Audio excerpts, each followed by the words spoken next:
Buenos días a todos, en algunos hemisferios, buenas tardes. Eh, este es un diálogo del Centro de Competencia de SECO de la UAI sobre arbitrabilidad en asuntos de libre competencia. Eh, Voy a dar paso entonces a las palabras de nuestro rector, Harald Beyer, para la inauguración de este diálogo.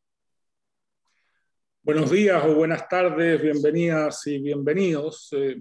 Como ustedes saben, la Universidad Adolfo Ibáñez quiere, además de sus múltiples tareas, promover un debate con mucha altura de miras en asuntos de alto interés público. Nos asiste la convicción de que en un momento en el que el país está pensando en construir un nuevo modus vivendi, este tipo de debates es cada vez más importante. El Centro de Competencia de la Universidad Adolfo Ibáñez nació precisamente para este propósito, en una materia como la libre competencia, que es fundamental para la legitimidad de la democracia liberal, que está en todas partes del mundo en retroceso y que indudablemente se explica por diversos factores. Su suerte no se define solo en el ámbito de la libre competencia, pero tampoco se debe menospreciar su importancia. Arbitraje y libre competencia. Para un lego como yo, no es fácil visualizar cómo asuntos en los que claramente se aborda un interés público, como es el derecho a competencia, puede entenderse bien con una forma de resolución de conflictos eminentemente privada, como es el arbitraje.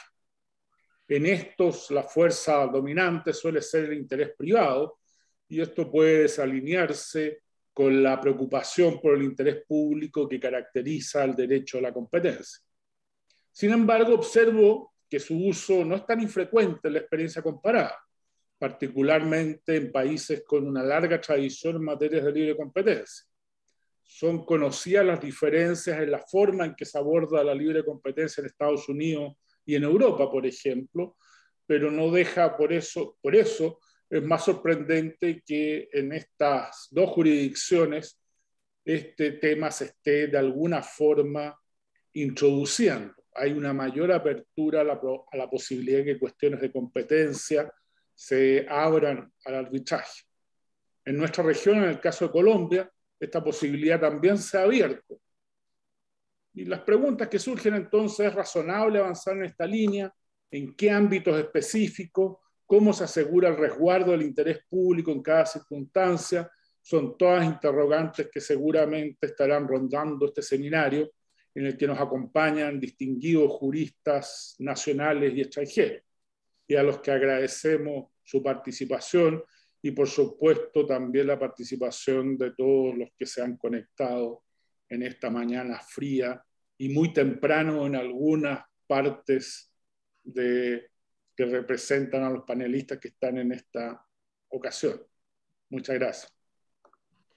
Muchas gracias, rector. Y entonces, sin más, le doy el piso o la pasada, digamos, el tiempo a Javier Tapia y José Luis Corbalán, quienes en 15 minutos, con una precisión que se va a destacar, digamos, porque el documento, y como decía Harald, las complejidades que se presentan son grandes, pero en 15 minutos nos van a resumir lo que ellos consideran las cuestiones centrales en este debate, para después pasar a nuestros comentaristas. Les quiero, sí, obviamente recalcar que todo esto, siguiendo esta obsesión de SECO, está en documentos por escrito en la página web a partir del miércoles pasado. Entonces, este debate se ampara, digamos, justamente en esos documentos. Así que, sin más, Javier, José Luis, el piso de ustedes. Bueno, muchas gracias. Me toca partir. Gracias a SECO, obviamente, agradeciendo primero por la posibilidad de presentar este trabajo, por la posibilidad de haberlo publicado con ustedes, por la posibilidad que nos dieron también de que nos hicieran súper buenos comentarios al respecto, y la posibilidad de motivar un poco la discusión sobre esta materia que es bien poco discutida por acá. Gracias también a todos los que están presentes y a todos los que se interesaron por la materia. Hemos recibido hartos comentarios también por otro lado. Varios dicen que lo mejor del paper es el chistecito que tiene al principio. pero esperamos que por lo menos motive un poquito más la discusión, ¿no? Esa es nuestra idea. ¿Por qué este tema? Eso es lo primero. El tema es porque, nada, uno miraba jurisdicciones de afuera, uno miraba la jurisprudencia extranjera, que es básicamente toda nuestra primera parte del paper, ¿no? Y uno miraba efectivamente que el arbitraje era una herramienta posible en libre competencia y era una herramienta no solo posible, sino que además muy usada, digamos, en algunas jurisdicciones. Entonces, efectivamente, nosotros partimos de esto, digamos, y dijimos, bueno, ¿qué es lo que está pasando en Chile? ¿Cuáles son los principales temas? ¿Cuáles son las principales barreras por las cuales esto no se ha desarrollado, siendo una jurisdicción donde el arbitraje tiene una historia larga, ¿no? Larga y bien asentada. O sea, Chile es una jurisdicción muy, muy destacada en materia de arbitraje. Y por lo tanto, ¿qué es lo que está pasando en materia de competencia? Donde también éramos una jurisdicción que es súper bien mirada hacia afuera, digamos. Entonces, nuestra motivación para escribir el paper fue básicamente esa, básicamente qué es lo que está ocurriendo en nuestro país, que el tema se da casi por cerrado como varios otros, y si efectivamente este cierre nos satisfacía o no.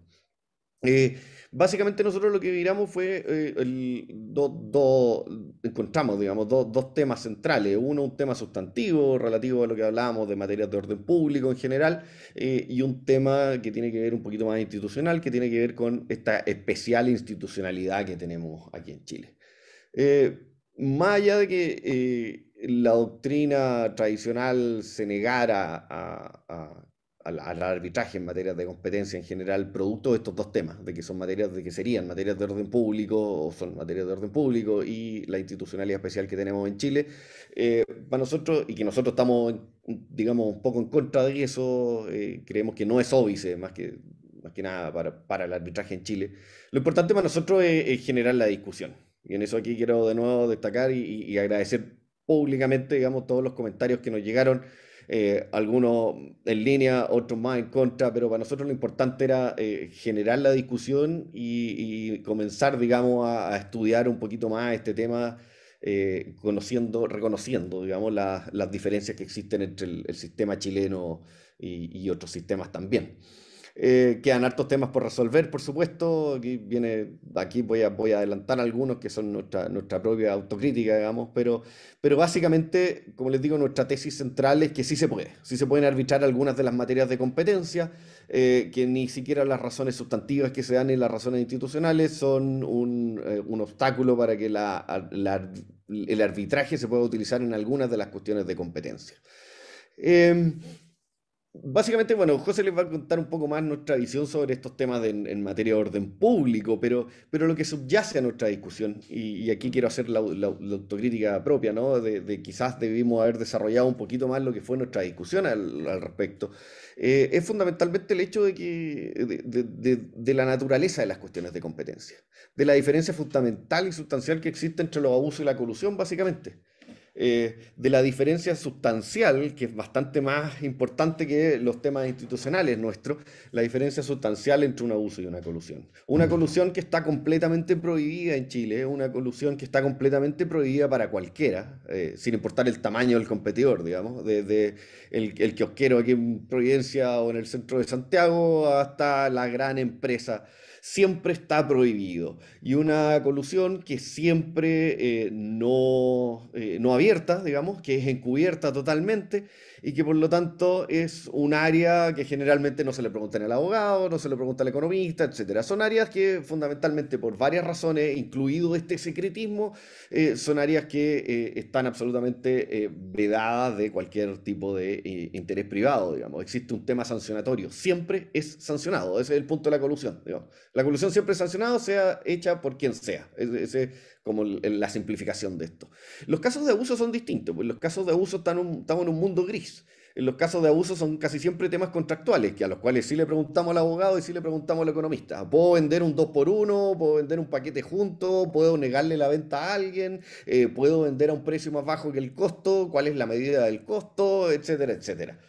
Entonces, en la medida que los abusos son fundamentalmente un tema contractual privado, ¿qué es lo que eh, qué es lo que lo hace materia de competencia, digamos? ¿Qué es lo que lo hace materia de importancia en un mercado? Es fundamentalmente el tamaño del competidor, ¿no? Es básicamente eso. Digamos, la posición dominante, digamos que no es necesariamente solo tamaño, pero es la posición de dominio del competidor. Esa es la idea. Y siendo eso así, digamos, la naturaleza de la disputa no deja de ser una naturaleza relativamente particular, ¿no? Entre particulares. El tema central es que se hace público, entre comillas, se deviene en un tema de mercado, en un tema de importancia de mercado, porque tenemos una empresa, una firma con posición de dominio, que tiene que andar con más cuidado, ¿no? Este es un bus gigante que anda en una carretera llena de Fiat 600 o Mini, ¿no? Es eso básicamente. Entonces, para tomar la curva tiene que tomarla con cuidado, para frenar tiene que frenar con cuidado. Es el grandote en la fiesta, ¿no? Y por eso el tema se vuelve público. Pero en esencia es una disputa privada, es una disputa contractual, es una disputa que involucra temas que no necesariamente son sancionables siempre, que no necesariamente son sancionables, sino que dependen de ciertas circunstancias, básicamente. Estamos en esta zona de grises. Entonces, esa es la distinción fundamental que nosotros estamos haciendo en esto en materia sustantiva. En materia sustantiva no hay nada que un árbitro no pueda resolver dentro de este tipo de disputas. Y las fusiones son lo mismo, ¿no? Son básicamente el mismo tipo de tema. Básicamente la definición de un mercado relevante, básicamente la definición de un cierto orden de cosas dentro del concepto de una fusión, que no sean cuestiones que tengan que ver con posibilidades futuras de colusión, etcétera, podrían ser arbitrables dentro también de un sistema de fusiones. Entonces, eso es lo que está detrás de esto, sustancialmente. La diferencia fundamental que existe entre los dos grandes tipos de familias de ilícitos de competencia. La colusión como siempre sancionable y por lo tanto siempre... que siempre tiene que ser vista por las autoridades de competencia, porque las sanciones, nosotros lo decimos, efectivamente, eso va solo por la vía de las autoridades públicas de competencia, digamos, y la naturaleza esencialmente privada que tienen los ilícitos que acá llamamos de abuso, ¿no? Los ilícitos unilaterales, que podrían ser arbitrables bajo ciertas circunstancias. Esto hace que nuestra diferencia con el sistema de Estados Unidos, por ejemplo, no sea una diferencia esencialmente fundamental. El sistema de Estados Unidos, si bien, por ejemplo, es en un, qué sé yo, 90% privado, mayoritariamente privado, tiene que ver porque el tipo de conductas que efectivamente se persiguen privadamente son estas conductas unilaterales. Las conductas de colusión, las conductas netamente públicas, llamémoslas así, son perseguidas por los entes públicos y vedadas a otro tipo de organismos en términos sancionatorios, digamos. Todos los temas, todo lo que involucre colusión por vía de cárcel es por esa vía. Es lo que subyace fundamentalmente a lo nuestro. Y esto tiene que ver también con una concepción de orden público, que es lo que le voy a dar el pase al José, porque ya me pasé 10 segundos, José, así que te robé 10 segundos de lo tuyo. No hay problema. Bueno, muchas gracias. Me reitero los agradecimientos de Javier, tanto al SECO, a Felipe por darnos este espacio, como a todos los comentaristas por sus valiosos comentarios. Un poco desde mi perspectiva, digamos, cuando con Javier pensamos este tema, yo tengo un poco una patita en cada mundo, me dedico a arbitraje, me dedico a competencia, y siempre me interesó mucho entender cuáles eran los miedos o ansiedades, digamos, en torno a este tema, digamos, qué es lo que nos preocupa, digamos, y por qué estamos de alguna forma divergiendo de la tendencia internacional. Entonces uno empieza a revisar a nivel de la doctrina, de lo que se ha escrito, de lo que se ha fallado, ciertos argumentos, y nuestra idea fue generar debate, digamos, y un poquito generar tensión en torno a esos argumentos. Obviamente un primer gran tema que surge es el tema de la disponibilidad del bien jurídico, y cuando uno lee, ¿no es cierto?, la doctrina tradicional de libre competencia en Chile sobre la materia es muy rígida, digamos, en torno a la indisponibilidad. Pero cuando uno va revisando cómo ha sido la evolución jurisprudencial, que lo hacemos en el paper, de la jurisprudencia del tribunal de libre competencia en Chile, se da cuenta que el tribunal ha ido flexibilizando, digamos, un poquito esta doctrina tan rígida inicial de la disponibilidad. Se han ido aceptando que eran algo imposible al comienzo, ¿no es cierto?, del funcionamiento del tribunal. Se han ido aceptando abandonos del procedimiento, digamos, de cierta forma el tribunal ha ido siendo un poquito más flexible en torno a su rol oficioso, y de alguna forma penalizando a los agentes que han dejado paralizados los procesos. Indirectamente incluso se han aceptado detenimientos, digamos, que subyacen a los desistimientos. Entonces, de alguna forma hemos ido refinando como sistema y distinguiendo que hay algunos conflictos de libre competencia en que el interés público, el orden público está más gravemente comprometido, y hay otros que podemos tratar como conflictos privados, digamos, más disponibles, digamos. Obviamente otro gran tema, el tema que mencionaba Javier del orden público, en el fondo el argumento sería que básicamente porque las normas de libre competencia sobre orden público no serían arbitrables, pero ahí, digamos, eso es bien disputable, digamos, y como dice Alfredo en su comentario, Alfredo Buller, los árbitros están todo el tiempo aplicando normas de orden público, digamos, o sea, en el fondo, en los conflictos orbitales más típicos, las normas de la nulidad absoluta son de orden público, las normas de la prescripción extintiva son de orden público, digamos, las normas de la ley de sociedades anónimas son de orden público, y estamos todo el día, la Macarena podrá dar cuenta de eso, estamos todo el día arbitrando en torno a esos temas que son de orden público y nadie lo cuestiona. Entonces, no pareciera ser que el tema, que la normativa sea de orden público pueda ser considerada un obstáculo. Otra tensión que surge, o otra preocupación, quizás puede ser más bien que la preocupación de que los árbitros apliquen mal esta normativa de orden público, más que la apliquen incorrectamente. Pero eso, más que un tema de arbitrabilidad, es un tema de control del arbitraje, digamos, y en el fondo es cosa de ver nuestra legislación. Paradigmáticamente la ley de arbitraje comercial internacional, que es la ley Modelo Citral, digamos, para la gente que nos ve desde afuera, digamos, y la Convención de Nueva York en cuanto a lo que respecta a la ejecución de los laudos. Y en el fondo eso no debiese ser un problema desde el momento que los tribunales superiores van a poder controlar por la vía del recurso de nulidad, que no haya una contradicción con el orden público, y por la vía, ¿no es cierto?, de las causales, ¿no es cierto?, de no reconocimiento del laudo, van a poder controlar en el fondo la ejecución en Chile de un laudo que se haya dictado afuera y que haya desconocido de alguna forma o infringido nuestro orden público de libre competencia. Entonces, desde esa perspectiva, el argumento del orden público no parece ser muy persuasivo desde el momento en que los árbitros están aplicando normas de orden público todo el tiempo, y si lo que nos preocupa realmente es que apliquen mal esas normas, es un tema de control del arbitraje, digamos. O sea, ya hay mecanismos de control, y si nos preocupa más, modifiquemos esos mecanismos de control, pero en el fondo no parece ser un tema que pongan de entredicho la arbitrabilidad. Entonces, al final del día, la conclusión a la que llegamos con Javier es que parece ser que el impedimento más grave, digamos, o el argumento que se torna más contundente en nuestro sistema o lo que genera mayor tensión es el diseño institucional, digamos. Y ahí es súper interesante el contraste que hacen Pablo, ¿no es cierto?, y Luis Felipe, Jorge Mario, perdón, en su trabajo, digamos.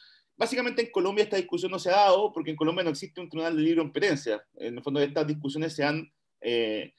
los juicios de indemnización de perjuicios derivados de competencia, nulidad de contratos por infracción anticompetitiva, se dan en el fondo en el contexto de los tribunales ordinarios de justicia, y frente a eso no se percibe mayor complicación con abstraer esos conflictos de la jurisdicción ordinaria y entregárselo a los árbitros. En otro sistema, la tensión se produce por la existencia de un tribunal especial como el TLC, y de alguna forma, como reseña Milton Juiga, en una ex ministro de la Corte Suprema, ¿no es cierto?, en un foro, digamos, y eso está recogido en nuestro paper, él es de la opinión de que en Chile todo lo que tiene tribunal especial es inarbitrable. Entonces, pero ahí un poco hay un salto lógico con el cual nosotros no estamos muy de acuerdo, porque en el fondo vamos a equiparar especialidad con exclusividad, digamos. O sea, acá no se trata en el fondo, la arbitrabilidad no debiera tener que ver con una repartición de las competencias estatales, sino que debiera ser, digamos, estar vinculada a la particular naturaleza de la materia, digamos, en cuestión objeto de arbitraje, digamos. Y ahí, en definitiva, en última instancia, cuando uno ya estresa los argumentos, digamos, yo creo que a lo que llega finalmente es un tema de especialidad de los árbitros versus especialidad de los ministros del TLC, digamos. Yo creo que ese es el gran tema de fondo, que es el tema que trata Edurne en su presentación, digamos.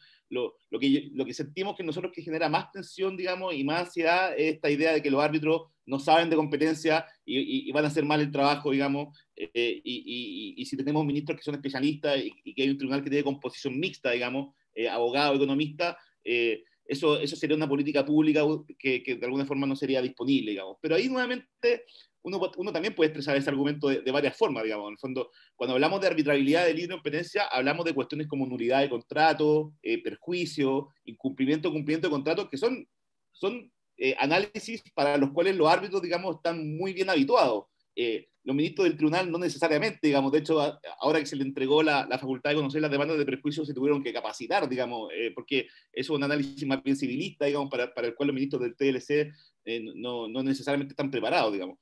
Y por otro lado, también al final del día, y esto en nuestro caso particular del sistema chileno, las disputas de competencia, en definitiva, igual terminan en la tercera sala de la Corte Suprema, que es una sala de jueces generalistas, digamos. Entonces, al final del día, ese argumento de la especialidad de los ministros es un poquito, digamos, debatible desde el momento en que al final del día todo termina siendo zanjado por la Corte Suprema, que es un tribunal, digamos, generalista, digamos, no necesariamente especialista en libre competencia.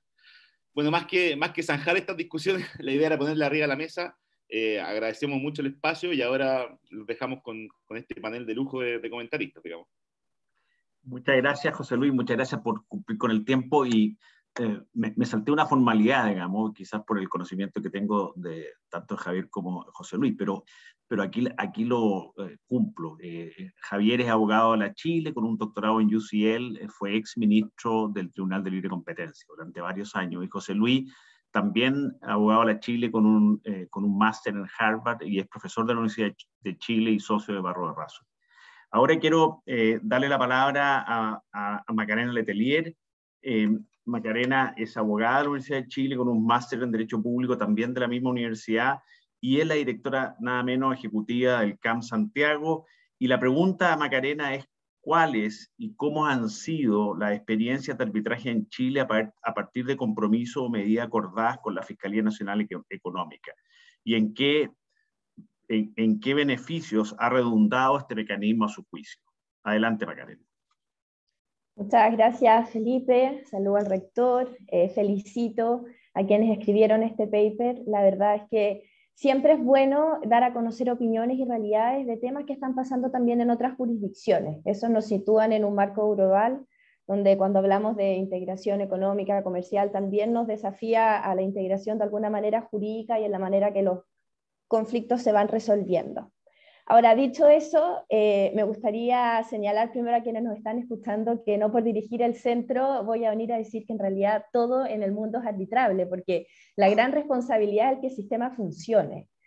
Más aún cuando los recursos, por ejemplo en materia de arbitraje comercial internacional, el recurso de nulidad está basado en la infracción al orden público y en general el recurso que hoy día, o acción que hoy día se utiliza para cuestionar o para ir en contra de las sentencias en arbitraje doméstico, también hablan de una manifiesta arbitrariedad o ilegalidad en la dictación del mismo. Entonces creo que para que el sistema funcione tiene que estar protegido, pero también está desafiado cada día. Y tomar en un minuto las palabras de Javier y José Luis en cuanto a la razón sustantiva del cuestionamiento si esto es posible o no, porque estamos frente a una eventual transgresión al orden público, y el orden público como definición en el arbitraje, más bien no es líquido, pero ha tenido múltiples definiciones, pero nosotros sabemos que ahí hay una esencia primera y que es la protección a intereses generales, ¿cierto? Y el arbitraje tiene una columna vertebral que es la autonomía, la voluntad, la libertad de las partes que pactan este mecanismo y que tiene que estar siempre en un sano equilibrio con esa función que tiene sustantiva el orden público. Pero ¿cuándo hemos visto nosotros que se han utilizado estos mecanismos? Y es lo que queremos hoy día dar a conocer, básicamente, y es dentro de un objetivo de mitigación, dentro de operaciones de concentración, por ejemplo, que ha tenido que conocer la Fiscalía Nacional Económica, y donde se ha delimitado el objeto del arbitraje. A mí me parece que esto es un gran paso porque en esos activos que se han visto en el procedimentales del arbitraje, que está la flexibilidad, que está la eficacia, esto es una buena noticia para el sistema también. ¿Cómo graficamos nosotros esto? La Fiscalía Nacional Económica de alguna manera condiciona ciertas decisiones con medidas de mitigación frente a posibles o potenciales conflictos en una materia que dice relación con libre competencia.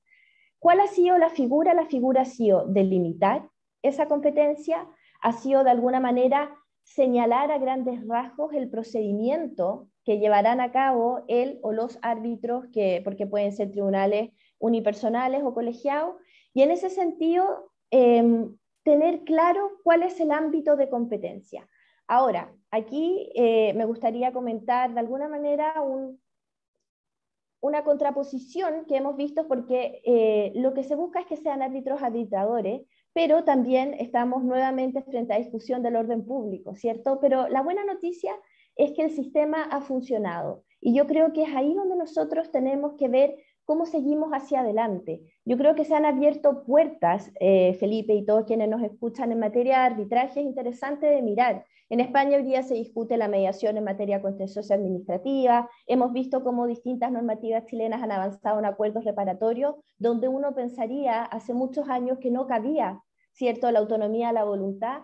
Y es por eso que aquí, y con esto quiero ir cerrando en atención al tiempo también, es importante entender dónde tenemos que poner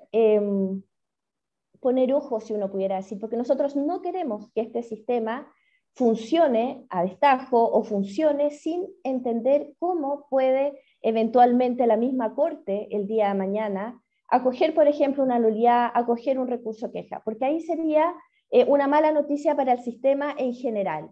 Hay renuncia de recursos, pero tenemos recursos irrenunciables. El Tribunal de la Libre Competencia también hemos visto cómo en su jurisprudencia ha ido de alguna manera acogiendo desistimientos de demanda, aceptando acuerdos. Entonces, todo eso nos lleva a configurar la tesis de los autores de este paper que estamos comentando hoy día, de que este es un camino que ya comenzó.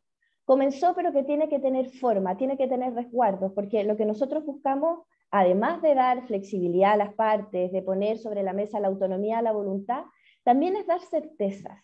Y en esas certezas nosotros no nos podemos equivocar en querer abarcar más de lo que se puede, porque en definitiva hay intereses generales, pero como estábamos escuchando en la primera parte de este encuentro, hay espacios contractuales, hay espacios también como medidas de mitigación que puede la misma Fiscalía hoy día solicitar para poder aprobar ciertas operaciones, y eso ha ocurrido.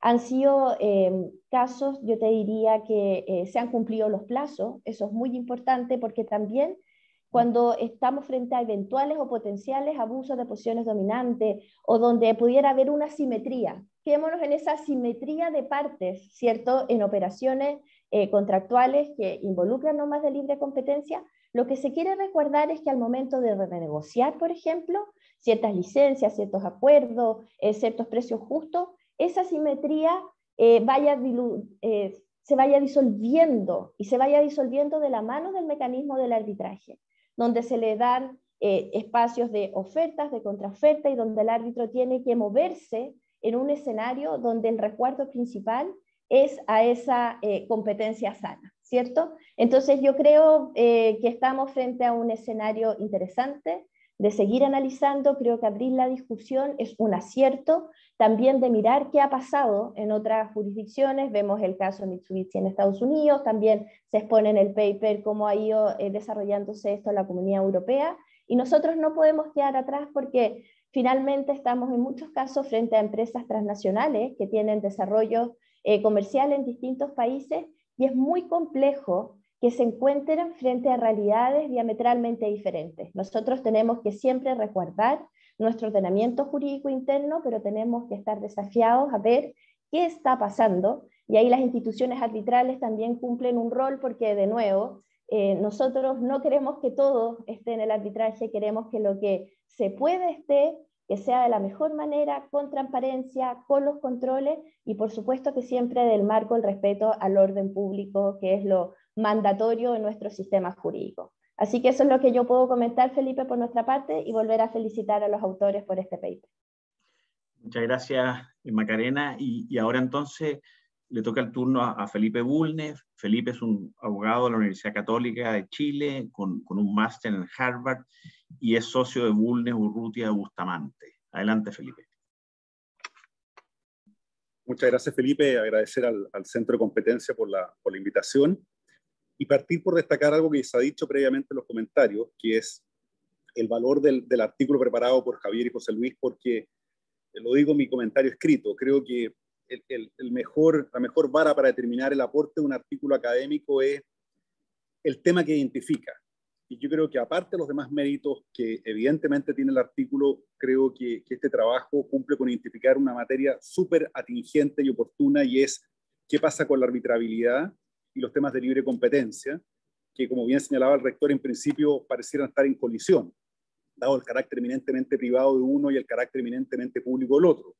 Y creo que en ese sentido los autores trabajan con especial pedagogía en la conveniencia de por qué ir migrando hacia la arbitrabilidad de temas de libre competencia. Analizan bien la evolución que ha tenido, a diferencia en nuestro país, este tema en jurisdicciones comparadas, fundamentalmente Estados Unidos y Europa. Identifican también, y aquí voy entrando un poco a lo que enfoqué yo mi comentario, identifican cuáles serían las restricciones que existirían para, pues cómo se han entendido las restricciones para someter a arbitraje temas de libre competencia, y ven dos mundos o dos ámbitos de restricciones. El primero es que los temas de libre competencia serían de orden público per se, no es lo que creen los autores, pero dicen correctamente que esa es de alguna manera el prurito con el cual se tiende a enfrentar este tema, y que ya generaría una especie de restricción o inhibición de los arbitrajes en materia de libre competencia, y creo que hacen un interesante y correctísimo análisis de lo que ha ocurrido en nuestra propia jurisprudencia en materia de avenimiento, desistimiento, abandono del procedimiento, para demostrar que nuestra jurisprudencia, fundamentalmente el Tribunal de Defensa de la Libre Competencia, va en un tránsito a entender que hay ciertas materias de libre competencia que no participan necesariamente de esa cuestión de orden público que excluiría que fueran objeto de arbitraje. La segunda restricción es lo que yo denominaría una restricción más seria, y que los autores también la ven, y sería un diseño institucional público donde pareciera que el legislador ha entregado de manera exclusiva y excluyente al Tribunal de Defensa de la Libre Competencia, con buenas o malas razones. En esto yo no quiero adentrarme, sino que quiero ser más bien descriptivo. Le habría entregado al Tribunal de Defensa de la Libre Competencia y a la institucionalidad de libre competencia esa facultad exclusiva, lo cual inhibiría que interviniera un arbitraje sobre la materia. Yo tiendo a creer que esa es la situación. Y insisto, no estoy hablando del punto de vista de la deseabilidad de ese diseño, sino que más bien constatándola. Y por lo tanto, en mi mirada, yo creo que hoy día se pueden dar tres situaciones para explicar cómo veo que cabe el arbitraje bajo el marco vigente, no bajo el marco que podría dictarse, que voy a tratar al final de los minutos que me quedan.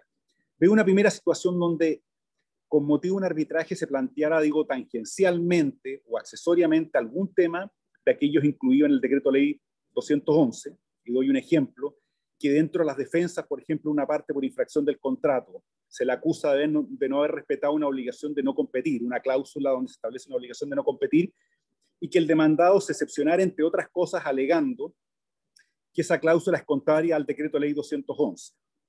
Entonces, ahí yo lo que planteo, y todo esto basado en las buenas ideas de los autores, ¿cierto? Estoy reciclando y simplemente ordenando a mi manera lo que yo veo de su trabajo.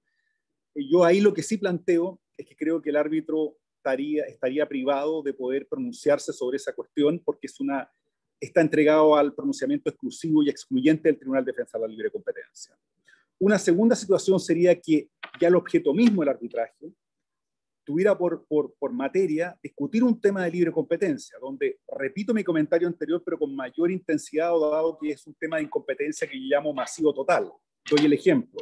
Se somete a conocimiento del árbitro que resuelva que uno de los contratantes incurrió en un abuso de posición dominante.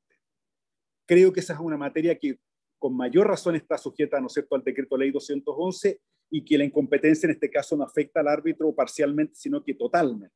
El arbitraje al cual ha sido convocado creo que está fuera del ámbito de aquello sobre lo cual él se podría pronunciar.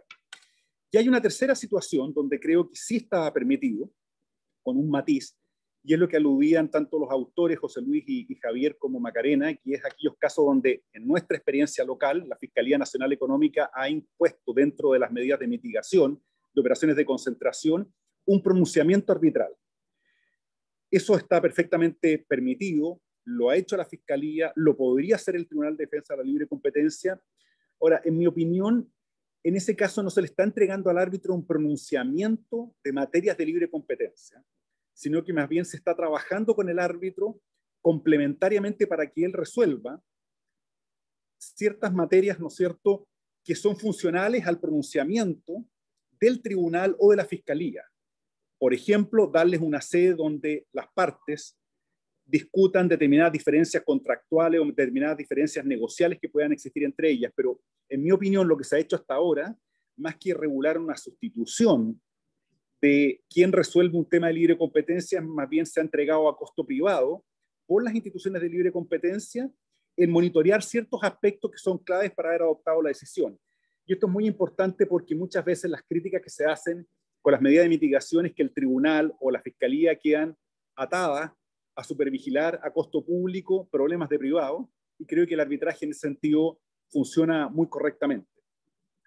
Señalar dentro del minuto que me queda que yo creo que si quisiéramos avanzar en una mayor arbitrabilidad de temas de libre competencia, donde no veo las restricciones de orden público per se, ¿no es cierto?, que algunos autores identifican y que no es el caso de los autores de este artículo, creo que habría que establecer la consagración legislativa expresa, y en esto no sorprendo a los autores porque ellos mismos lo anticipan. Ellos saben que están buscando y provocando, en el mejor sentido de la palabra, para estimular el debate, pero creo que tendría que haber una consagración legal expresa, y donde quizás sí soy un poco más purista, es que creo que en esta consagración legal expresa debiera regularse una intervención del Tribunal de Defensa de la Libre Competencia, sea para aceptar o filtrar la arbitrabilidad de los temas, dado su mayor o menor trascendencia desde el punto de vista público, o para controlar la decisión, porque creo que finalmente tenemos un capital, un patrimonio de especialidad en materia de libre competencia que está construido por la intervención del tribunal, más allá que después intervenga la tercera sala de la Corte Suprema,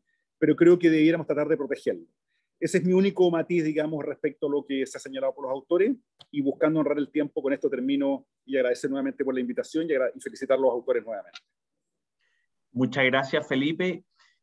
Y ahora entonces le voy a pedir a Edurne Navarro. Edurne es abogada de la Universidad de Barcelona, con un doctorado en Derecho y con varios máster, y es socia de Uría Menéndez en Bruselas. Y la pregunta que le tenemos es: ¿cuál ha sido la experiencia europea en materia de arbitraje en asuntos de competencia? ¿Existen desafíos prácticos que se hayan presentado a propósito de este tema? Edurne, adelante.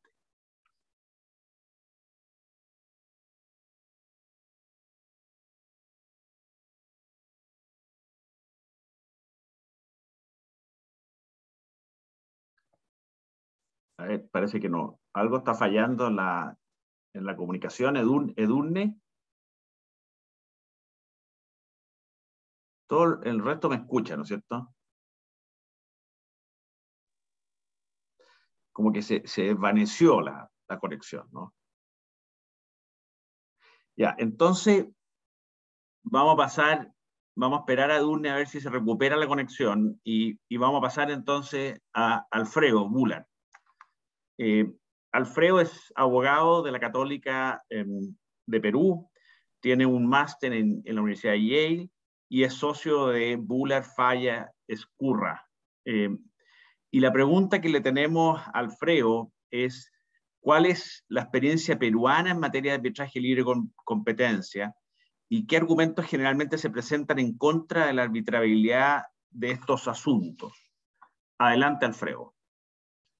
Gracias, Felipe. Muchas gracias por la invitación, tanto para hacer el comentario del artículo, que creo que está muy interesante y sobre todo que aborda un asunto que se discute mucho, aunque creo que debería discutirse menos, y porque creo que en realidad está más o menos establecido internacionalmente que estos asuntos son arbitrables, ¿no? Lo que pasa es que hay una reacción casi natural, ¿no? Parece contraintuitivo que se puede arbitrar, ¿no? Entonces la intuición te dice: esto no se puede arbitrar porque es de orden público. Y la experiencia peruana creo que ayuda a entender, a pesar de que es muy similar a la chilena, no ha habido experiencias concretas, por lo menos conocidas, dado la naturaleza confidencial del arbitraje. Podría haberse dado algún caso que no es conocido, pero por lo menos experiencias conocidas referidas a normas de libre competencia. Pero hay dos problemas a discutir: la legalidad o juridicidad de arbitrar el asunto, y lo segundo es la conveniencia de hacerlo. Respecto a la legalidad, yo quiero comenzar diciendo, como digo en el comentario, que esto se arbitra todo el tiempo. Los temas de orden público, que es el argumento principal, que eso se arbitra todo el tiempo. Los estados arbitran sus límites, que es lo más soberano que uno puede imaginar, y lo más de orden público que uno puede imaginarse, y sin embargo se nombran a 3 privados para arbitrar un caso de este tipo. Arbitraje de inversiones. En todo el arbitraje de inversiones, todas las discusiones, casi todas, son de orden público. Es decir, se discute la aplicación de una norma, se discuten sentencias del tribunal que es constitucionales, y se dice: lo que dice el tribunal es una vulneración a una norma internacional, porque es lo que se está viendo en un arbitraje de inversiones, y es un asunto de orden público. Y por supuesto se discute que no se puede ver en arbitraje, y se discute todos los días, y todos los arbitrajes que ustedes escuchan de CIADI tienen que ver principalmente con temas de orden público, y nadie discute sobre arbitrabilidad. Si hubiera un accidente de tránsito, ¿no?, y nos pusieran una multa por habernos pasado la luz roja, ¿sería discutible que se pueda arbitrar la indemnización que se deriva del accidente? ¿Podría discutirse que es arbitrable? Parecería que no. Es un asunto privado, derivado del incumplimiento de una norma imperativa. Algunos dirán que es orden público, otros que simplemente es una norma imperativa, pero no importa, una norma que supuestamente está reservada al Estado. Porque los árbitros lo que no van a hacer, y no lo hacen, es definir la multa, ni tampoco las consecuencias penales que se puedan derivar de un incumplimiento de una norma, pero sí pueden ver las consecuencias privadas. Esto, por ejemplo, con el arbitraje de inversión no es tan cierto, porque en el arbitraje de inversión sí se discute el incumplimiento del Estado a la hora de aplicar una norma en el público, pero también se le asigna una indemnización. El control de intereses. Casi todos los arbitrajes hay una discusión de intereses. Y ahí hay la discusión del límite a los intereses, que usualmente se señala es una norma imperativa en cada Estado. El Estado ha establecido un límite del interés que se puede cobrar. Esa discusión los árbitros la aplican. Entonces los árbitros aplican orden público todos los días, ¿no? La pregunta es, ¿cuál es la consecuencia? ¿Cuál es el límite? Pero que se puede arbitrar, parece que se puede arbitrar, y la experiencia peruana lo demuestra. No ha habido casos de libre competencia, pero ha habido casos que uno puede decir van más allá. En Perú se ha discutido en arbitraje la aplicación de la fórmula tarifaria aplicada por el regulador. Y curiosamente, con el regulador sentado en el arbitraje y el regulador teniendo que cumplir lo que los árbitros han dicho, diciendo, usted aplicó mal el RPI menos X. Así no se aplica. No está mal hecho. Y el regulador teniendo que enmendar ¿Por qué? Porque en Perú se ha considerado que esos temas son arbitrables. Lo que pasa es que hay una confusión continua entre arbitrabilidad y orden público, que son dos cosas totalmente, no están vinculadas, pero son cosas diferentes. El carácter arbitrable tiene que ver con la voluntad de la ley de que algo se pueda arbitrar. El carácter de orden público tiene que ver con otro aspecto, tiene que ver con la aplicación de derecho sustantivo de orden público que los árbitros aplican todo el tiempo. Puede ser que por una razón de orden público la ley considere que algo no es arbitrable, pero eso es un asunto diferente. En general, la arbitrabilidad depende de la voluntad de la ley de que algo se arbitre. Y una discusión en la aplicación de normas de orden público, los propios marcos legales de los cuales la mayoría de los países que estamos acá sentados son tributarios, que son la Convención de Nueva York y las leyes modelo, las dos diferencian claramente arbitrabilidad de orden público, porque hay una causal de nulidad por arbitrar algo que no se puede arbitrar, y hay una causal de nulidad por aplicación o mala aplicación del orden público. Son dos causales diferentes. ¿Y eso qué quiere decir? Que un árbitro, si decide algo sobre lo que no es arbitrable, porque la ley prohíbe, yo no puedo arbitrar, por ejemplo, un asunto de tenencia de niños, porque está prohibido arbitrar eso, porque eso no está dentro del campo de lo que se puede decir, eso no es arbitrable y eso puede causar la nulidad. Pero un tema que es arbitrable como un tema contractual, donde tengo que aplicar una norma de orden público, el control judicial posterior será sobre la aplicación de orden público, no sobre la arbitrabilidad, sino sobre si los árbitros aplicaron correctamente el orden público, ¿no? Cuando uno analiza todos estos aspectos, llega a la conclusión que usualmente esto se puede arbitrar. Y yo comento en el artículo la experiencia peruana de un MUT, donde hemos discutido temas de arbitraje con orden público. El caso, que es una práctica que hacer con los estudiantes, es un caso de orden público, perdón, un caso de libre competencia, donde hay árbitros y se discute sobre si esto es arbitrable. Y una cosa súper interesante es que siempre una de las debilidades que tienen los que tienen que defender la no arbitrabilidad es que no encuentran jurisprudencia posterior al año 85 relevante que diga que algo no es arbitrable. Jurisprudencia que tenga que ver con casos arbitrales en temas de libre competencia en concreto. Lo cual muestra que en la tendencia internacional es muy complejo encontrar casos que digan lo contrario. Sobre la conveniencia, con esto termino. Como bien se dijo antes, aquí se dice, no, los árbitros no son especializados. Miren, los árbitros son tan especializados como las partes decían que lo sean, para ver sus consecuencias. Es decir, la regla del arbitraje no es que alguien nos trae unos árbitros de Marte y nos lo sientan. Nosotros, las partes, cuando tenemos que nombrar a alguien, decidimos quién va a arbitrar. Y podemos decidir que sea un especialista en libre competencia si lo amerita la situación, o podemos decidir que sea un especialista en contratos, pero que va a tener que aplicar una norma de orden público. Lo que ocurre es que uno hace un contraste de las cosas que se van a decidir y en base a eso establece cuál es su panel arbitral. Y efectivamente los jueces que finalmente revisan las decisiones administrativas, decisiones de tribunales, no necesariamente son especialistas en temas de libre competencia y las deciden todos los días. Ahí está la experiencia de Estados Unidos, esta es la experiencia de Europa, esta es la experiencia de varios lugares donde los jueces que terminan decidiendo los casos tampoco son especialistas. Por lo menos en arbitraje hay la posibilidad que las partes escojan un especialista y decidan utilizar un especialista si eso es conveniente. Entonces, yo creo que, nuevamente, el arbitraje tiene la flexibilidad precisamente para tener un conjunto de personas que podrían decidir correctamente si es que les plantean el caso. Uno puede decir que a veces se han equivocado los árbitros, correcto, se han equivocado, pero uno también puede decir que las autoridades de competencia también se equivocan cuando no comprenden aspectos civiles o contractuales o que no conocen adecuadamente los mercados, y también uno puede decir que los jueces se equivocan continuamente. Muchísimas gracias.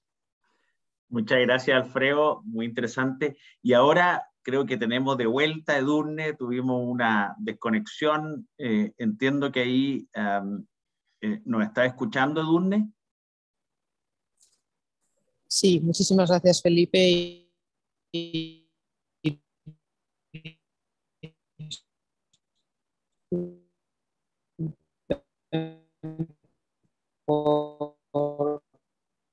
No, seguimos sin seguirte bien.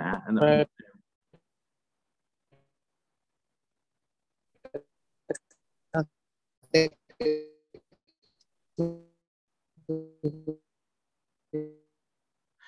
Edurne, déjame pedirle al siguiente expositor y trata de mejorar tu conexión. Porque... a poder participar en la publicación y en este... Ya, vamos entonces a Pablo Márquez y a Jorge Mario González. Pablo es un abogado de la Universidad Javeriana, tiene un doctorado en Derecho y es socio del estudio ESIJA. Y Jorge Mario es abogado de la Universidad Javeriana y es asociado del mismo estudio. Entonces, no sé quién de los dos va a tomar la palabra o si van a ser los dos, así que adelante. Hola, Felipe, y bueno, muchas gracias al SECO por la invitación y felicitaciones de nuevo a Javier y a José por el excelente artículo que nos abrió un poco la perspectiva sobre algunas de las cosas buenas que creo que en Colombia están pasando en materia de arbitraje en asuntos de competencia. Y creo que vale la pena empezar un poco con una afirmación que está en el artículo de Javier y José, asociado a esa competencia excluyente y exclusiva de orden jurisdiccional especial que tiene el Tribunal de Defensa de la Libre Competencia en Chile, que hace que definitivamente en Colombia tengamos una especie de régimen que nos aporta la posibilidad de resolver algunos tipos de disputas que por materia arbitral podrían llegar a resolver o sustituir algunos asuntos que en la ley ordinaria no están. Y aun cuando tenemos, digamos, una estructura muy similar en Colombia a la que tienen otras jurisdicciones, pues nuestro régimen es principalmente administrativo y sus funciones son de policía administrativa. Y la Superintendencia de Industria y Comercio funciona como autoridad única de competencias. Sin embargo, tenemos una característica bien interesante, y es que un poco como sucede en el régimen de los Estados Unidos, a pesar de que existe una autoridad administrativa, también al interior de la misma una autoridad jurisdiccional que resuelve ciertos asuntos de competencia desleal. ¿Y por qué es interesante esta combinación de discusiones? Porque nos permite entrar en el punto, y es que aun cuando el órgano administrativo ejerce su competencia en materia de protección del interés general, y como lo decía Alfredo, respecto a normas de orden público, eso no excluye ni impide que a través de un esquema privado de solución de controversias se resuelvan asuntos asociados a normas de orden público.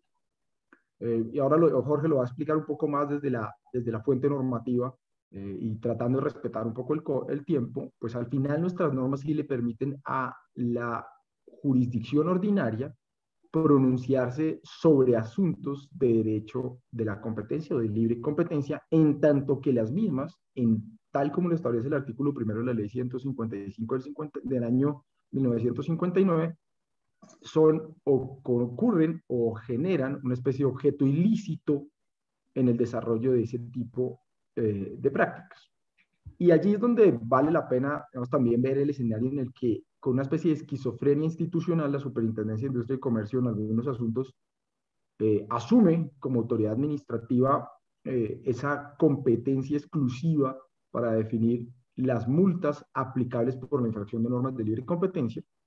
En el mismo momento, en el mismo asunto, y estos son, digamos, por ejemplo, asuntos que hemos llevado a nuestra firma, al tiempo hemos llevado casos de competencia desleal jurisdiccional, discutiendo lo mismo por una infracción que se denomina violación de norma, en la cual, sin que exista una especie de prejudicialidad, se puedan reclamar perjuicios derivados del ejercicio de una práctica anticompetitiva. Y ese mismo escenario permite que el sistema arbitral colombiano, del que Jorge ya es más experto de lo que soy yo, abra la posibilidad de que, dependiendo del tipo de pacto arbitral, si están incluidas las normas de orden público como aquellas normas que también hacen parte de los asuntos a discutir, el pacto arbitral permitiría entrar en esos particulares asuntos. Entonces, no sé, Jorge, para que el tiempo nos alcance, si tú quieres entrar de una vez en ese punto. Perfecto, Pablo. Buenos días a todos. Muchas gracias al SECO nuevamente por la invitación. Entonces, complementando lo que nos decía Pablo, sí creemos que la experiencia colombiana permite corroborar esta tesis de los autores de que es el diseño institucional chileno lo que dificulta la aceptación de la arbitrabilidad de los temas de competencia, y precisamente esa diferencia en ese diseño institucional con Colombia lo que hace que aquí haya sido ampliamente reconocida. Entonces, entendiendo un poco que el derecho de la competencia reconoce o protege intereses no solamente públicos, sino también particulares, el régimen colombiano ha permitido que concurran varias acciones, como decía Pablo, no solo la pública en cabeza de la Autoridad Única de Competencia, sino acciones de los particulares para proteger esos intereses privados y atender a los efectos civiles de las prácticas restrictivas de la competencia.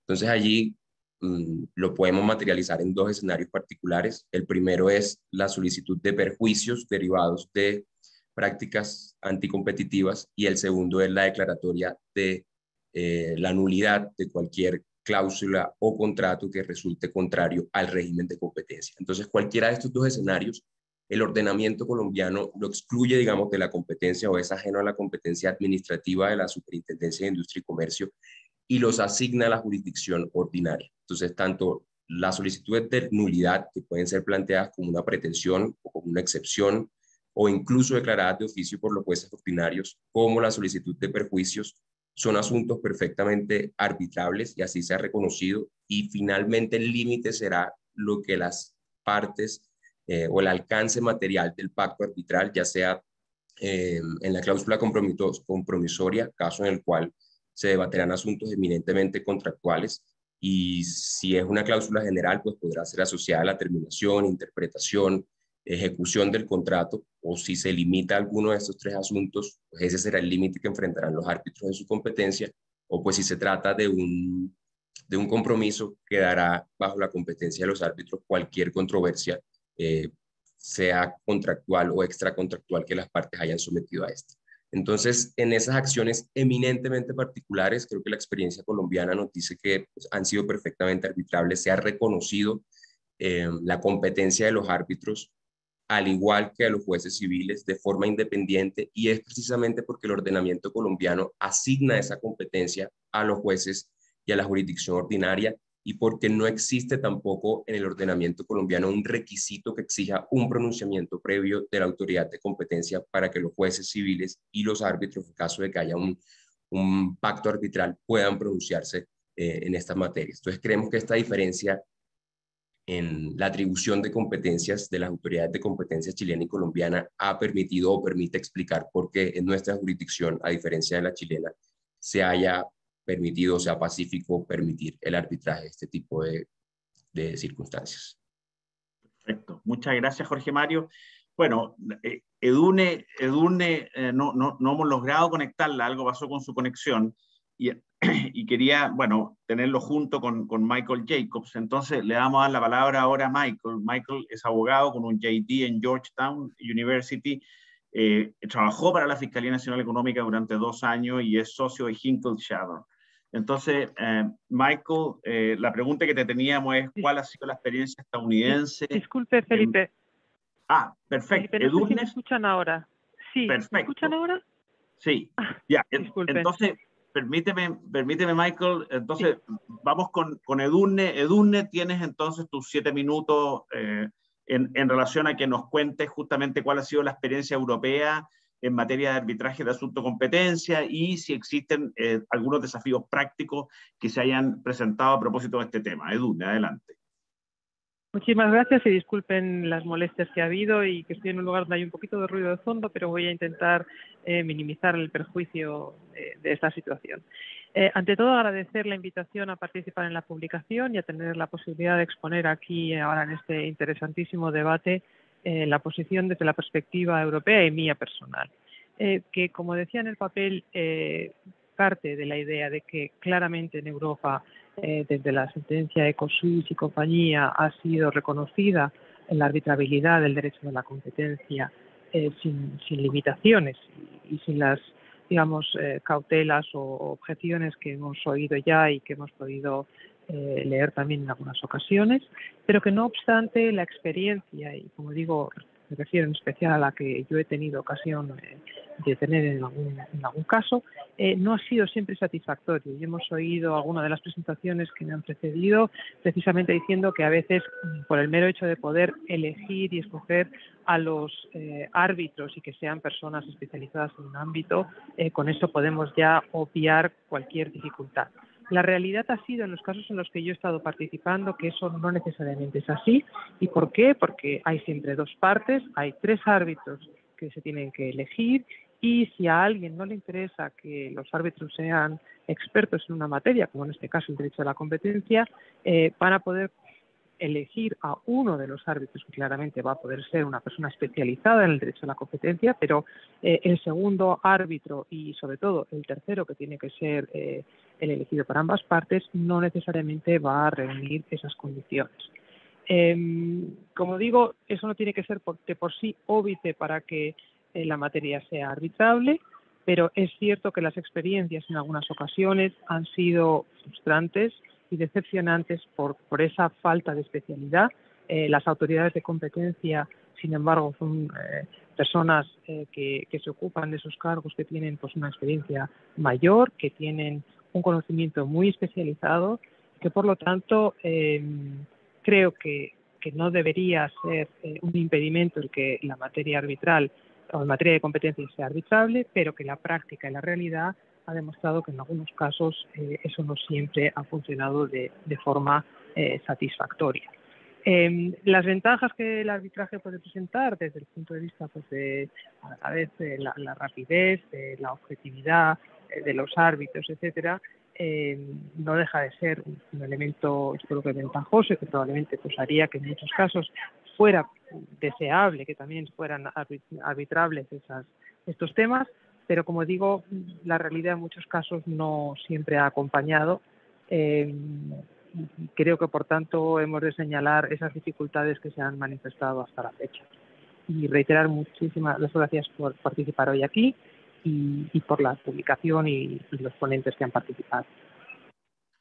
Muchas gracias, Edurne. Y ahora sí, entonces le vamos a pedir a Michael que nos conteste la pregunta sobre la experiencia estadounidense. Ya, gracias, Felipe. Primero quiero agradecerles a Felipe y a Seco por invitarme a participar en este discurso junto con un grupo tan destacado. Y segundo, quiero felicitarlos a Javier y José por realizar un estudio tan interesante sobre un tema muy relevante para Chile y otros países. Y voy a comentar brevemente sobre el paper desde la perspectiva norteamericana, o más precisamente desde la perspectiva de un abogado de las acciones de clase norteamericano.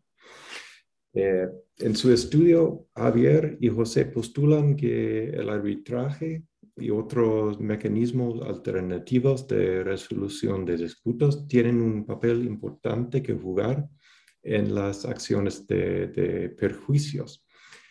Y digo que estoy muy de acuerdo con la tesis sobre los posibles beneficios del arbitraje en esta materia. En Estados Unidos tenemos más de 35 años de experiencia en el uso del arbitraje, y aún más relevante para mí y para lo que yo hago es que tenemos años de experiencia en casos de consumidores. Y yo he visto los beneficios del arbitraje en varios litigios en los cuales yo he participado en tribunales federales y estatales, ambos en Estados Unidos como en Canadá. Nosotros hemos utilizado eficazmente métodos alternativos de resolución de disputas para obtener indemnizaciones para las clases de consumidores que nosotros representábamos. Y en el caso canadiense de Microsoft, nosotros aún decidimos incorporar aspectos del arbitraje internacional en el juicio ante el tribunal.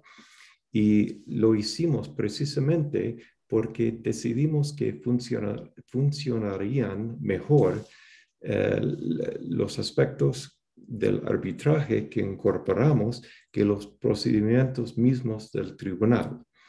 Así que yo creo que sí hay beneficios del arbitraje, de los métodos alternativos.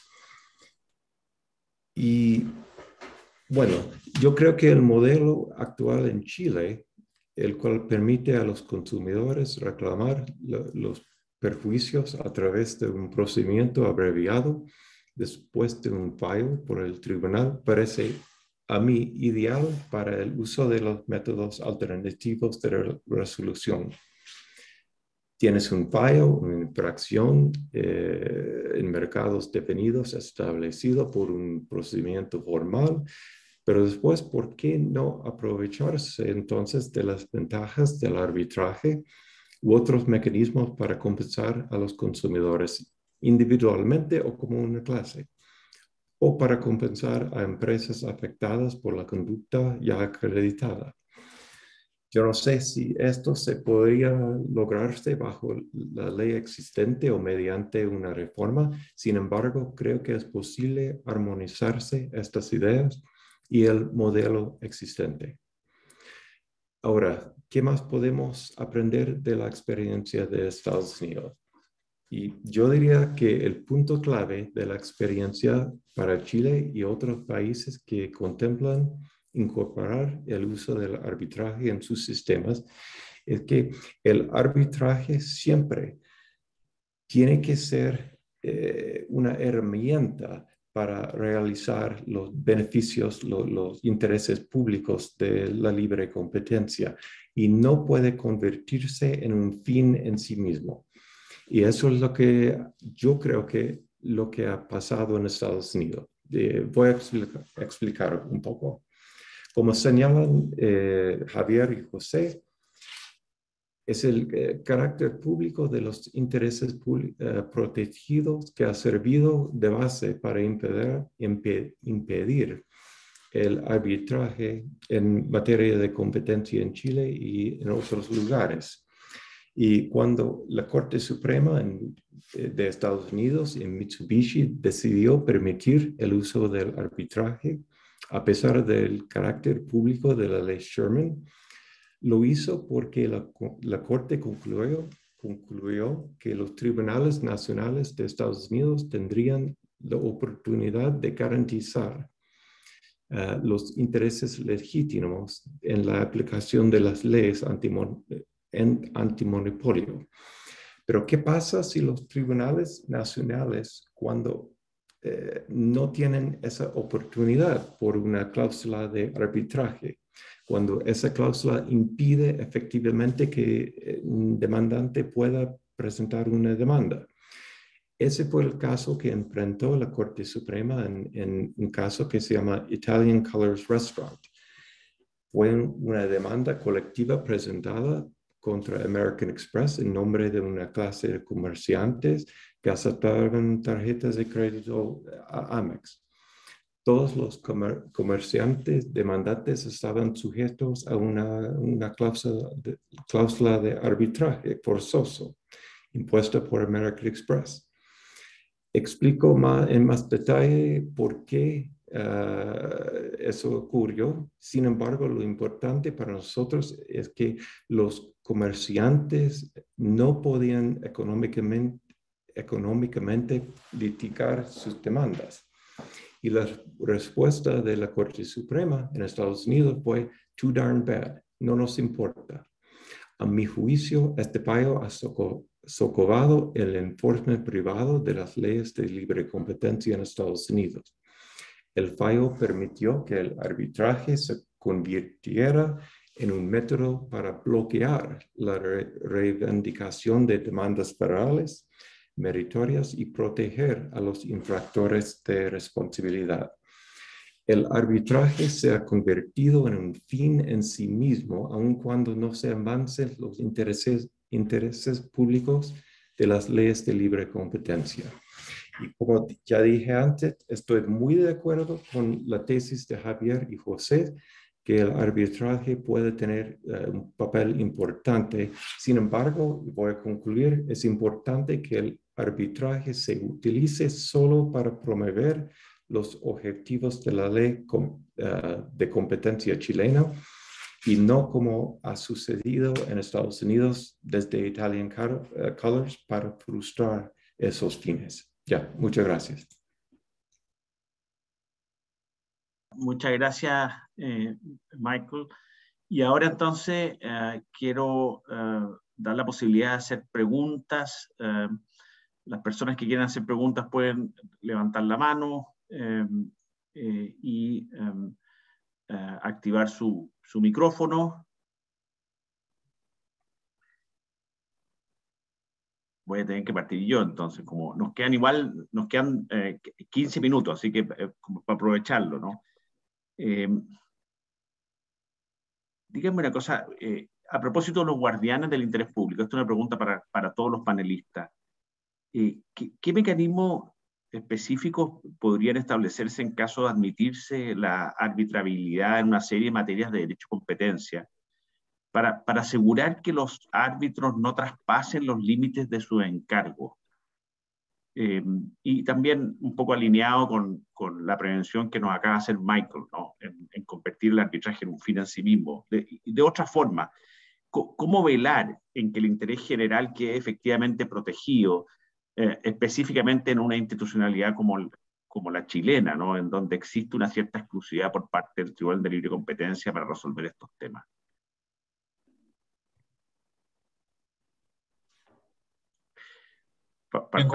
Si quieren comienzo yo porque mi respuesta es muy corta.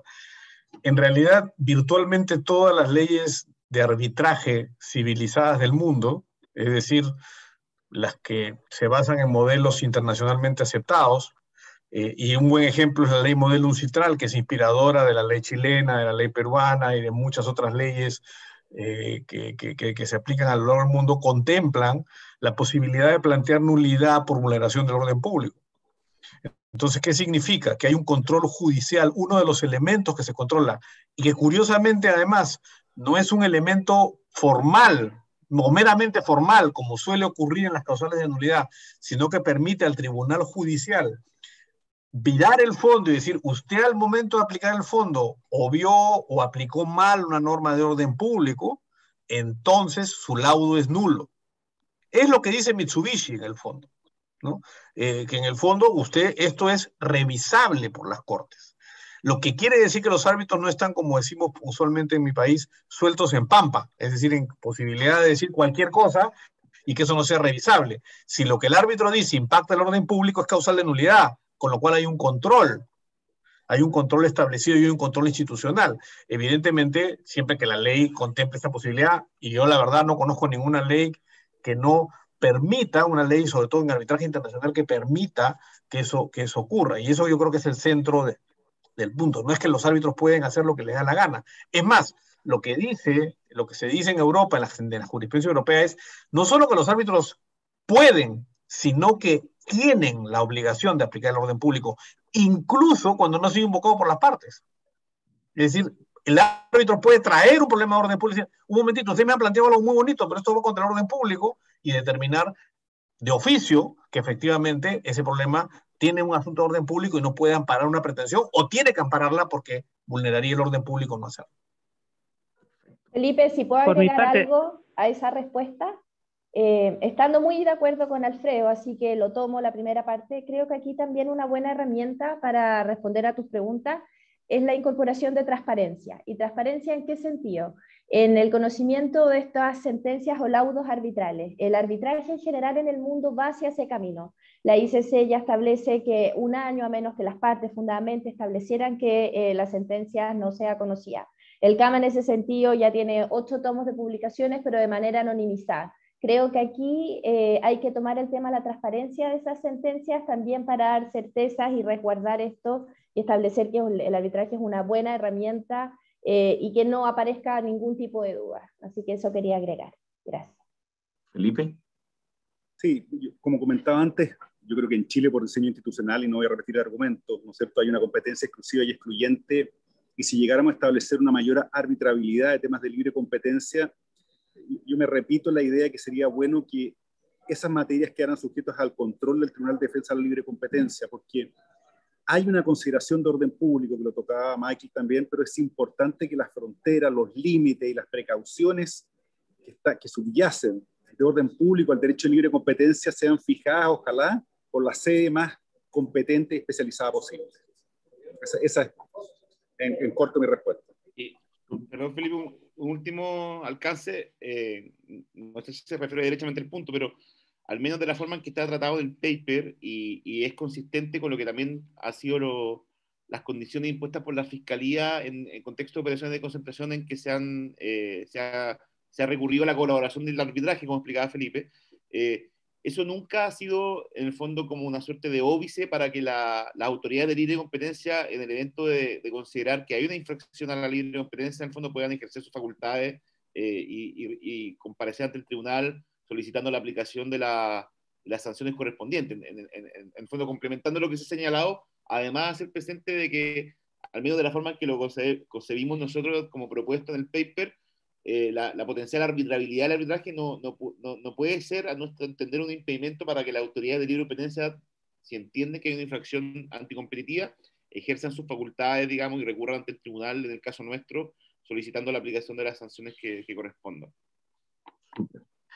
Oye, ahora, si me permiten entonces, y de nuevo, les pido que vayan muy al grano en las preguntas. Le daríamos la palabra a quien lo levantó primero, a Enzo Gómez. Sí, ¿qué tal? Buenos días y buenos días a todos. Yo quería consultarle al señor Jorge Mario González y al señor Pablo Márquez sobre el sistema colombiano. Mi idea concreta es si es que cuando un tribunal arbitral hace una determinación de daños, una estimación de perjuicios sobre una conducta anticompetitiva, ¿esto luego de alguna forma conversa o es tomado en consideración por la autoridad administrativa al momento de determinar también sanciones o multas, si es que lo invoca una parte, o sea, puede llegar a tener alguna incidencia el laudo o la resolución en el otro, o cómo funciona en la experiencia colombiana? Si quieres, Jorge, voy yo y luego si hay algo que complementar. Ese es un muy buen punto porque puede haber escenarios en los que la decisión arbitral que tiene efectos jurisdiccionales esté en contraposición con la decisión administrativa. Y básicamente porque los supuestos no son exactamente los mismos para llegar a una decisión. Por ejemplo, puede haber considerarse que hubo una infracción por objeto a las reglas de competencia, pero no por ese hecho que haya habido un efecto que genere un daño. Entonces, pero sí se usa mucho y se utiliza sobre todo en los procesos en los que la superintendencia tiene ese doble rol jurisdiccional y administrativo, el efecto administrativo para tratar, digamos, de influenciar una decisión jurisdiccional de esas arbitrables y viceversa, ¿no?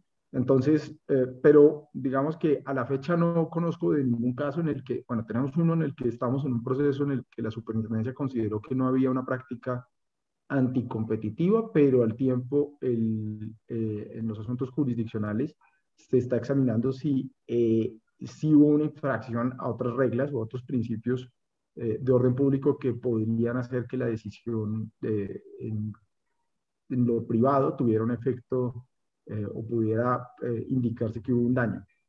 Entonces, no se hablan directamente los dos regímenes, pero seguramente, y sí pasa que uno influencia al otro. No sé, Jorge, si quieres complementarlo. Sí, no, de acuerdo. Sin duda creo que podría haber un diálogo y una influencia de la decisión jurisdiccional en la administrativa o principalmente de la administrativa en la jurisdiccional, y creo que esto nos permite ilustrar precisamente que sí es un tema de interés público y de derechos colectivos, el derecho de la competencia y las afectaciones al derecho de la competencia, pero también hay intereses particulares y los efectos civiles derivados de las prácticas restrictivas son diferentes. Entonces, fíjense que sí concurren y eso explica que haya independencia en las autoridades encargadas de conocer ambos asuntos. Don Enrique Vergara, adelante. Gracias, Felipe. Bueno, primero que todo, felicitar a Javier y José por el paper y por esta exposición también a los expositores. Tengo dos preguntas que se relacionan con el tema. La primera, que parece bastante obvia, es si Javier y José entienden que hay ciertas materias grises, como los abusos de posición dominante y derivan de incumplimiento, terminación o ejecución de un contrato, pudiera ser conocido en sede arbitral. Entiendo también que podrían ser conocidos por los jueces ordinarios. Por favor, confírmenme ese primer punto. Estoy pensando un poco en el ejemplo de Felipe Bulne, en que existe una cláusula de no competir en un contrato, se incumple esa cláusula, se lleva a la justicia ordinaria en caso de que el contrato no tenga una cláusula arbitral y el juez pueda declarar que es nula la cláusula porque afecta a la libre competencia. O sea, entiendo que también podrían conocer los jueces ordinarios esos temas. Y lo segundo, que no sé si tiene mucha relación con este tema, es que en algunos tratados de libre comercio, los que firmó Chile particularmente con la Unión Europea y con Estados Unidos, se establece un capítulo de competencia, y en ese capítulo de competencia, entre otras materias, se le da la posibilidad a las partes de hacer consultas y observaciones cuando la aplicación de la ley de competencia afecta a la otra parte o cuando la actuación de empresas que se traducen en restricción a la competencia puedan afectar los intereses de la otra parte. Pero ese capítulo se sustrae del mecanismo de solución de controversia del tratado que establece arbitraje. Entonces, yo no sé si es una señal también de que estas materias podrían no ser arbitrables. No sé si tuvieron la oportunidad de verlo. Eso. Súper, ¿eh? Muchas gracias, Enrique. No sé quién quiera contestar. Ahí, sí. Dale. La materia gris se conocida por jueces ordinarios, yo creo que no. Yo creo que no, porque se sustrajo la justicia pública, digamos, en favor del TLC. Eso es lo que se hace. Es distinto al arbitraje, digamos, que va paralelo a algunos de estos tipos de justicia. Ahora, yo creo que intrínsecamente no hay nada, salvo la especialización, que haga que un tribunal ordinario no pueda conocer de materias de competencia. O sea, ¿podríamos tener perfectamente tribunales ordinarios en Chile conociendo de materia de competencia? Sí. ¿Serían especializados? No. ¿Tendríamos una justicia más mala? Probablemente. Es el orden, digamos. Porque nuestros jueces están mucho menos preparados en derecho y economía que lo que son un juez gringo, ¿no? Pero un juez norteamericano, perdón. Sorry, Michael. Pero básicamente no hay nada intrínsecamente que nos diga que los jueces ordinarios no podrían conocer materias de competencia. Lo que hicimos fue sustraer eso y dárselo por razones de especialización a los jueces ordinarios. Pero como ya hemos visto y como ya dijo José, esas razones de especialización no pesan para efectos de arbitrabilidad, donde sí podríamos tener el mismo tipo de especialización en un caso y otro, digamos. O sea, no hay una preferencia particular en términos sustantivos, creo yo. digamos. Es una buena pregunta, eso sí. Y lo de los tratados, esa es mejor pregunta todavía, es una cosa bien rara lo de los tratados. Primero porque establecen un régimen de competencia que no necesariamente es igual al régimen sustantivo de la competencia de ley nacional, digamos. Hay unas normas bien particulares en los tratados de libre comercio. Y efectivamente, si se quita del arbitraje, hay una decisión, llamémosla legislativa, comillas, expresa, ¿no? De quitarlo del arbitraje. Lo cual puede funcionar para los dos lados, como siempre en estos argumentos, ¿no? Si se quitó en el tratado, ¿por qué no se quita en la ley nacional expresamente? Y debiéramos también quitarlo de esa manera. Yo no tengo una respuesta definitiva. No sé si el José, a lo mejor que es más pillo que yo, tiene una mejor respuesta, pero yo no tengo una definitiva respecto de lo de los tratados, de por qué se hizo así. No lo conozco. Pero sí creo que no dice nada respecto del fondo de la arbitrabilidad. Simplemente una decisión, de nuevo, legislativa o de quien redacta el tratado en ese sentido.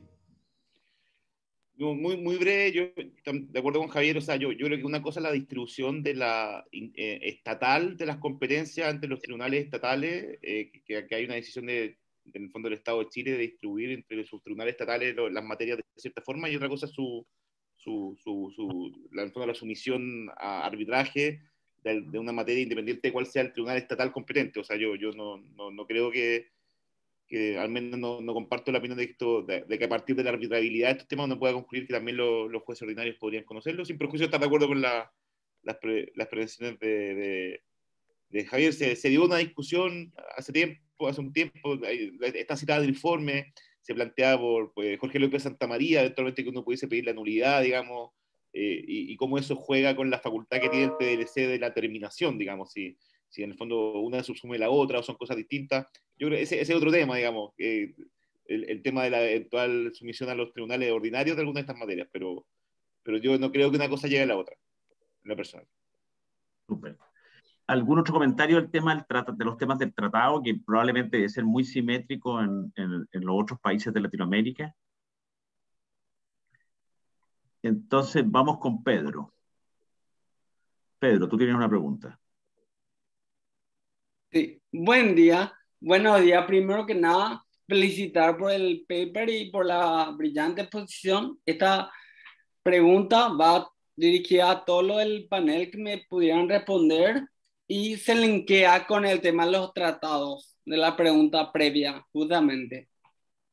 Mi pregunta es, ¿qué rol ustedes consideran que puede ser apropiado, que debería tener más impulso en las uniones estatales regionales, sea espacio económico, sea acuerdos regionales como Mercosur, Comunidad Andina, etcétera?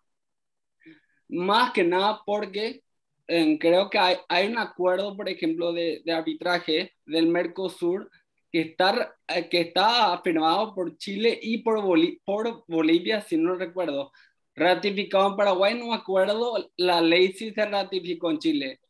Por eso le pregunto cuál sería la importancia para la unificación del derecho, porque vi que hay mucha diferencia en el sistema colombiano, el chileno, el paraguayo también podría ser un poco distinto. Entonces, si ustedes consideran que una organización regional puede tener un rol unificador. Súper, muchas gracias, Pedro. ¿Alguien que quiera contestar esa pregunta? Bueno, yo puedo intentar contestarla, a pesar que no conozco con detalle la cláusula o el arbitraje mencionado en Mercosur, pero en general, en el ámbito internacional, parece menos discutido el tema de la arbitrabilidad, y los tratados internacionales, pero principalmente bilaterales, hay algunos multilaterales, pero principalmente los bilaterales, suelen contemplar la posibilidad de arbitraje para vulneraciones a derechos de inversionistas. Y eso significa no solo que hay asuntos arbitrables de libre competencia, sino que incluso una decisión del tribunal de competencia o una decisión de las cortes de un país de competencia son o serían arbitrables en un arbitraje de inversión. Lo cual va más allá de lo que estamos discutiendo, porque lo que estamos discutiendo es si en una controversia contractual uno podría tener a 3 árbitros privados resolviendo el problema que se da porque la cláusula no es exigible, porque contiene un convenio de exclusividad, que resulta que podría vulnerar normas de libre competencia y se pide su nulidad en un arbitraje.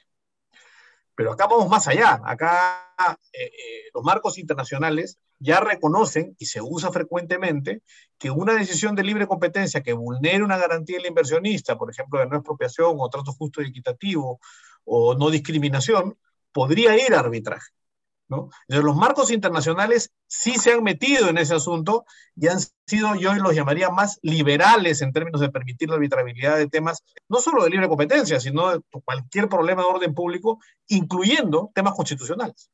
Porque hay discusiones en arbitraje de inversión sobre temas constitucionales. Y los organismos multilaterales tienen mecanismos de solución de controversias, también los tratados tienen en algunos casos mecanismos de solución de controversias de libre competencia, de orden público, que podrían ir a un arbitraje entre tres privados, que serían nombrados como árbitros, ¿no? Y esto nuevamente regresa al tema de la especialidad. Yo he tenido la suerte o la desgracia de ser presidente del Tribunal de Competencia hace ya unos años, y ahora soy árbitro, ¿no? Y entonces yo me pregunto qué cosa funciona mejor. La respuesta es depende de lo que tengas. Lo que sí es cierto es que yo hubiera querido, cuando estaba en el Tribunal de Competencia, tener la amplitud de discusión que un arbitraje permite para ver un caso.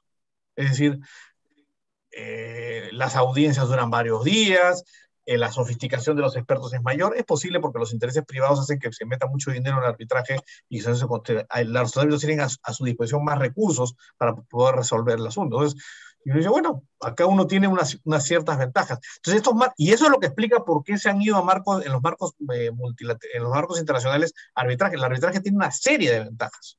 Decisión de quiénes son los árbitros, provisión de recursos, utilización de esquemas más flexibles, ajuste del arbitraje o de los procedimientos al caso concreto, es decir, el arbitraje puede ser más largo, más corto, con otras reglas. Todas esas ventajas se pueden poner al servicio de las normas de competencia si es que son adecuadamente utilizadas.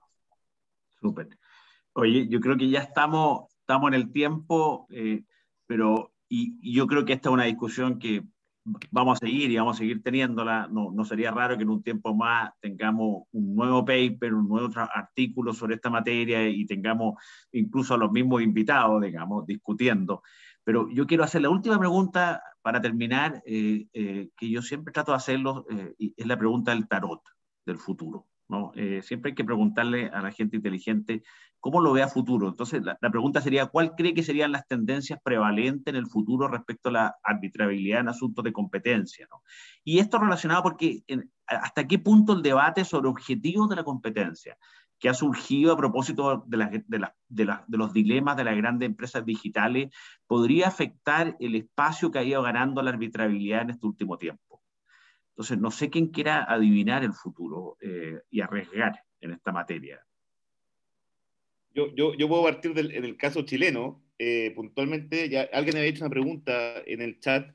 Yo creo que va a tener harto que ver con qué pasa con nuestro nuevo régimen constitucional, digamos, porque en el fondo de las normas que se están proponiendo ahí, hubo varias propuestas medias anti-arbitraje, y al menos está bastante en entredicho, a partir del texto que está propuesto, la posibilidad, por ejemplo, de arbitrar con el Estado, digamos. Aparentemente, de la forma en que está propuesta la norma actual, todo lo que sea arbitraje con el Estado tendría que ser conocido por tribunales contenciosos administrativos, y hay principios que en el evento de ser aprobado el texto constitucional que se está proponiendo, yo creo que no harían muy auspicioso el futuro de la arbitrabilidad en general, al menos en el caso chileno. No sé qué opina Javier, digamos. No puedo estar más de acuerdo. Ahora, yo creo que después de este paper, la arbitrabilidad viene con todo aquí en Chile, ¿eh? Eso es lo que me gusta, Javier, ese optimismo que tiene, ¿no? Claro, no sé con nuestra discusión constitucional, pero yo creo que sí, que en nuestro caso mucho de esto tiene que ver con la discusión que estamos teniendo sobre las bases, tiene que ver mucho con la discusión en Latinoamérica en general, ¿eh? La competencia y el cariño por los mercados no están muy en alza, en general en todos nuestros países, y Y quizás esto tiene que ver también con, bueno, cómo la competencia sigue siendo siempre parte de, bueno, una política más general, ¿no? Más general, política económica más general y visión que tenemos sobre la economía más general. Entonces estamos muy en veremos. El nuestro es un temita tan chico delante de todo este macro tema de cómo va a quedar la competencia dentro de, bueno, este nuevo mundo que estamos viviendo por estos barrios, ¿no? Yo creo que es un poco eso. Y la arbitrabilidad, por supuesto, va a depender bastante de esa parte, ¿no? Perfecto. Si me permite complementar. Perdón, Macarena. No, sí, muy corto.